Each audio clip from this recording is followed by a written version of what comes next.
তাব্বাত ইয়াদা আবি লাহাবি ওয়া তাব। কি জন্য নাজিল হয়েছিল?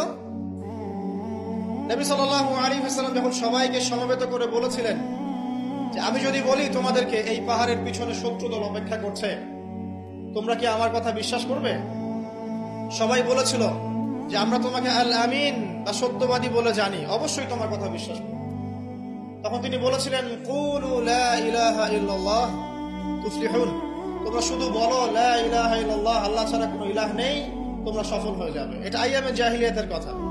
আবু লাহাব তালি দিয়েছিল, হাত দিয়ে তালি দিয়েছিল এবং ঢিল নিক্ষেপ করেছিল, নবী সাল্লাল্লাহু আলাইহি ওয়াসাল্লামকে কষ্ট দিয়েছিল।